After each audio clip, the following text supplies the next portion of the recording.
Japon, en forme longue l'État du Japon, en japonais Nihon ou Nippon, et Nihonkoku ou Nipponkoku, respectivement, est un pays insulaire de l'Asie de l'Est, situé entre l'océan Pacifique et la mer du Japon, à l'est de la Chine, de la Corée du Sud et de la Russie, et au nord de Taïwan. Étymologiquement, les kanjis, caractères chinois, qui composent le nom du Japon signifient « le pays du soleil levant ». Le Japon forme, depuis 1945, un archipel de 6852 îles de plus de 100 mètres carrés, dont les 4 plus grandes sont Hokkaido, Honshū, Shikoku et Kyūshū, représentant à elles seules 95% de la superficie terrestre du pays. L'archipel s'étend sur plus de 3000 km. La plupart des îles sont montagneuses, parfois volcaniques. Ainsi, le plus haut sommet du Japon, le mont Fuji, 3776 mètres, est un volcan inactif depuis 1707. Le Japon est le 11e pays le plus peuplé du monde, avec environ 127 millions d'habitants pour environ 378 000 km², soit 337 habitants par km², dont l'essentiel est concentré sur les étroites plaines littorales du sud des 11 et du nord de Shikoku et Kish, formant un ensemble pratiquement urbanisé en continu appelé mégalopole japonaise, ou Taiyei Belt, Taiyei Boruto, littéralement ceinture pacifique. Le Grand Tokyo, qui comprend la capitale Tokyo et plusieurs préfectures environnantes, est la plus grande région métropolitaine du monde, avec plus de 35 millions d'habitants. La ville a été première place financière mondiale en 1990. Les recherches archéologiques démontrent que le Japon était peuplé dès la période du Paléolithique supérieur. Les premières mentions écrites du Japon sont de brèves apparitions dans des textes de l'histoire chinoise du 1er siècle. L'histoire du Japon est caractérisée par des périodes de grande influence dans le monde extérieur suivies par de longues périodes d'isolement. Depuis l'adoption de sa constitution en 1947, le Japon a maintenu une monarchie constitutionnelle, avec un empereur et un parlement élu, la Diète. Le Japon est la 3e puissance économique du monde pour le PIB nominal et la 4e pour le PIB à parité de pouvoir d'achat. Il est aussi le 4e pays exportateur, et le 6e pays importateur au monde. Acteur majeur du commerce international et puissance épargnante, il a ainsi accumulé une position créancière nette, vis-à-vis du reste du monde, de plus de 325 000 milliards de yens, le plaçant en première position devant la Chine. C'est un pays développé, avec un niveau de vie très élevé, 17e IDH le plus élevé, et la plus longue espérance de vie au monde selon les estimations de l'ONU. Mais ce tableau idyllique ne doit pas masquer d'importants problèmes qui pèsent sur l'avenir du pays. Le Japon souffre d'un des taux de natalité les plus bas du monde, très en dessous du seuil de renouvellement des générations. Le pays est actuellement en déclin démographique. C'est également le pays pour lequel le poids de la dette publique brute est le plus important au monde, cette dernière s'élève en 2017, à 240% du PIB. Le Japon est peuplé depuis le Paléolithique. Une présence humaine y est indiquée par l'archéologie sur plusieurs niveaux de fouilles depuis plus de 12 000 ans, celle-ci débute par l'arrivée des Aïnous, peuple indigène paléo-sibérien, les premiers habitants de l'archipel japonais. À la faveur du réchauffement climatique suivant la glaciation de Würm, les Aïnous sont restés isolés de l'Eurasie et ont développé une forme de culture fondée sur la chasse, la cueillette et la pêche qui a perduré jusqu'au début du XXe siècle. Les premières vagues migratoires de l'ère moderne auraient débuté à partir du 7e siècle avant Jésus-Christ. La légende rapporte que le Japon fut fondé au 7e siècle avant Jésus-Christ, par l'empereur Jinmu. Le système d'écriture chinois, ainsi que le bouddhisme furent introduits durant les 5e et 6e siècles par les moines bouddhistes chinois et coréens, amorçant une longue période d'influence culturelle chinoise.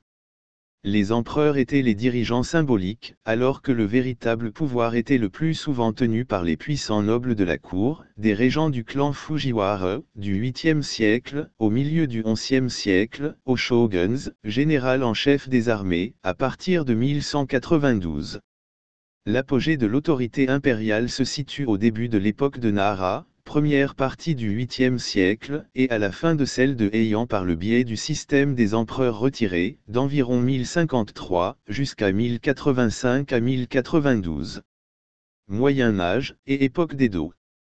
Par la suite, à partir de la fin du XIIe siècle, la réalité du pouvoir est prise en main par une classe guerrière étrangère à la cour impériale, celle des samouraïs. Ce gouvernement militaire s'accompagne d'importants mouvements de population, source de brassage sociétal et d'essor économique. Les shoguns s'appuient sur des réseaux efficaces d'hommes-liges, les gokenin, qui, en échange de leur soutien et de leur fidélité, obtiennent des terres et le gouvernement de provinces ou de châteaux. Se met en place alors un système féodal qui va perdurer jusqu'au XIXe siècle. Au cours de la deuxième moitié du XVe siècle et au XVIe siècle, durant l'époque Sengoku, le délitement du pouvoir central aboutit à une privatisation des charges publiques et des provinces par leurs gouverneurs, ainsi qu'à une instabilité politique et militaire constante. Le pays se retrouve ainsi divisé entre des domaines de taille variable dirigés par des clans guerriers rivaux, entretenant les uns contre les autres intrigues ou conflits ouverts. Une expression résume cette instabilité, Gekokuge, soit littéralement, les plus faibles gouvernent les plus forts, chaque seigneur, ou daimyo, peut être renversé par des rivaux comme par ses propres vassaux, qui eux-mêmes sont menacés par des forces encore plus inférieures qu'eux, tandis que des bandes rebelles, ikoki, constitués de paysans, religieux ou petits nobles locaux se créent de véritables petits royaumes indépendants. Une succession de 3 daimyo conquérants entre 1573 et 1603, époque Azuchi Momoyama, va permettre au Japon de retrouver définitivement une unité politique et d'encadrer l'organisation féodale par le système des han. Ces 3 unificateurs du Japon sont successivement Oda Nobunaga, 1573 à 1582, Toyotomi Hideyoshi, 1583 à 1598, et finalement Tokugawa Ieyasu, qui s'impose à la bataille de Sekigahara en 1600, pour fonder en 1603 un gouvernement shogunal qui, depuis sa capitale d'Edo, va diriger l'archipel pendant 2 siècles et demi, époque d'Edo. À partir du XVIe siècle, des commerçants venus tout d'abord du Portugal, 1543, puis des Pays-Bas et d'Angleterre débarquèrent au Japon avec des missionnaires chrétiens. Pendant la première partie du XVIIe siècle, le Bakufu, shogunat, Tokugawa craignit que ces missionnaires portugais ne fussent la source de périls analogues à ceux que subirent ses voisins, tels les prémices d'une conquête militaire par les puissances européennes ou un anéantissement, et la religion chrétienne fut formellement interdite en 1635, sous peine de mort accompagnée de tortures. Puis, en 1639, le Japon cessa toute relation avec l'étranger, à l'exception de certains contacts restreints avec des marchands chinois et néerlandais à Nagasaki, précisément sur l'île de Dejima. Cet isolement volontaire de 2 siècles dura jusqu'à ce que les États-Unis, avec le commodore Matthew Perry, forcent le Japon à s'ouvrir à l'Occident, par la politique de la canonnière en signant la Convention de Kanagawa en 1854, après le pilonnage des ports japonais. Jusque-là, la plupart des Japonais ne connaissaient comme langue occidentale que le néerlandais, et découvrirent avec surprise l'existence d'autres langues, dont l'anglais des Américains. En seulement quelques années, les contacts intensifs avec l'Occident transformèrent profondément la société japonaise. Le shogun fut forcé de démissionner et l'empereur fut réinvesti du pouvoir.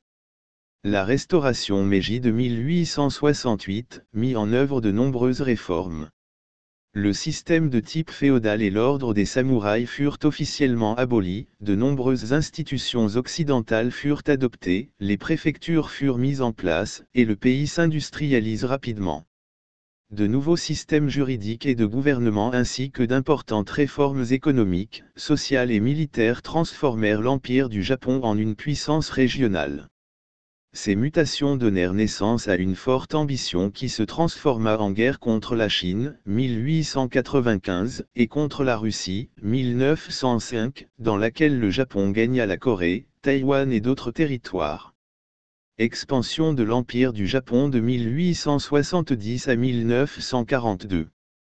L'expansionnisme militaire du Japon avait débuté dès le début du XXe siècle, avec l'annexion de la Corée en 1910. Il prit de l'ampleur au cours de l'ère Shua avec l'invasion de la Mandchourie en 1931, puis des provinces du nord de la Chine. Dans les premières années 1930, le Japon, ainsi que l'Allemagne et l'Italie, parviennent à se réapprovisionner en armement, voyant se développer un important complexe militaro-industriel s'appuyant sur de puissants conglomérats, les Zaibatsu, Mitsubishi, Mitsui, Sumitomo et Yasuda, notamment. En 1933, le Japon, désormais prêt à réinstaurer un système militaire plus stable, quitte la Société des Nations, et se libère de ce fait des contraintes du traité. En 1937, l'Empire se lança dans une invasion de la Chine qui débuta avec le bombardement stratégique de Shanghai et de Canton, ce qui entraîna une résolution de blâme de la Société des Nations, à l'encontre du Japon mais surtout un écrasement des forces du Kuomintang. Selon les estimations, entre 150 000 et 300 000 Chinois furent exterminés lors du massacre de Nankin, Nanjing, par l'armée impériale japonaise. L'attaque de Pearl Harbor dans l'archipel d'Hawaï, en 1941, visant à détruire une partie de la flotte de guerre américaine, déclencha la guerre du Pacifique, et engagea l'Empire du Japon dans la Seconde Guerre mondiale aux côtés de l'Axe. Le Japon agrandit dès lors encore son emprise jusqu'à occuper la Birmanie, la Thaïlande, Hong Kong, Singapour, l'Indonésie, la Nouvelle-Guinée, l'Indochine française, et l'essentiel des îles du Pacifique, de 1937 à 1942. Ce gigantesque empire militaire, appelé officiellement Sphère de coprospérité de la Grande Asie orientale, était destiné à servir de réservoir de matières premières. L'occupation de ces territoires fut marquée par d'innombrables exactions à l'encontre des populations d'Extrême-Orient, crimes pour lesquels les pays voisins du Japon demandent toujours des excuses ou des réparations aujourd'hui. L'empereur Shua procéda finalement à la reddition de l'Empire du Japon le 15 août 1945, après les bombardements atomiques d'Hiroshima et de Nagasaki, par l'aviation américaine, et l'invasion soviétique du Manchukuo. Le traité de paix avec la Russie est toujours en négociation, en règlement du problème des îles Kouriles du Sud, occupées par cette dernière depuis la fin du conflit. Période contemporaine. Les femmes sont élues au Parlement lors des élections législatives japonaises de 1946. Le Japon, dont plusieurs des villes majeures ont été dévastées par les bombardements, est occupé par les troupes du commandement suprême des forces alliées, MacArthur. Celui-ci met en place le tribunal de Tokyo, pour juger quelques-uns des dirigeants politiques et militaires de l'Empire, mais exonère tous les membres de la famille impériale, ainsi que les membres des unités de recherche bactériologique. Confiné à l'archipel, le pays demeura sous la tutelle des États-Unis jusqu'en 1951, avec le traité de San Francisco. Ceux-ci imposèrent une nouvelle constitution, plus démocratique, et fournirent une aide financière qui encouragea le renouveau du Japon. L'économie se rétablit ainsi rapidement et permit le retour de la prospérité dans l'archipel dont les Jeux olympiques de Tokyo et le lancement du Shinkansen en 1964 furent les symboles. Des années 1950 jusqu'aux années 1980, le Japon connaît un apogée culturel et économique, et une formidable croissance.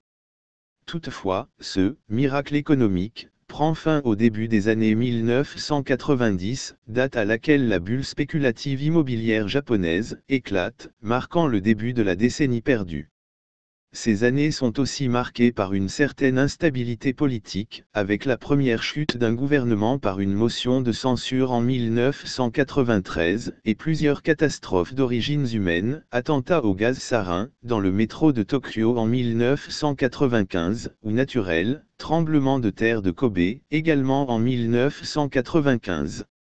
Au début du XXIe siècle, bien que sa part soit relativement faible dans les finances de l'État, le Japon occupe, en matière de budget militaire, la 5e place dans le monde en chiffres absolus, mais l'importance de ce budget ne fait pas pour autant du Japon une grande puissance militaire. La constitution japonaise interdit en effet le maintien d'une armée, le droit de belligérance et le lancement de toute opération militaire en dehors de ses frontières autres que dans le cadre de l'autodéfense. La force d'autodéfense japonaise est un corps militaire professionnel, disposant de moyens techniques avancés. avec la guerre d'Irak en 2003, l'interprétation de cette clause pacifiste de la Constitution a été revue pour pouvoir déployer des troupes hors de son territoire dans le cadre d'opérations à caractère strictement non militaire, reconstruction, aide humanitaire. De la sorte, le Japon espère acquérir un rôle diplomatique, plus en rapport avec sa puissance économique. Le 11 mars 2011, un grave séisme de magnitude 9,0, suivi d'un tsunami, frappe l'est du Tohoku, autour de Sendai, provoquant la mort de plusieurs milliers de personnes, de très graves dégâts dans toute la partie nord-est de Honshu, et l'accident nucléaire de Fukushima. Mes sources proviennent notamment de wikipedia.com, et, selon le cas, du ou des sites concernant le sujet traité par ma vidéo. Ce texte est interprété par Paul, ma petite voix de synthèse préférée. La la la la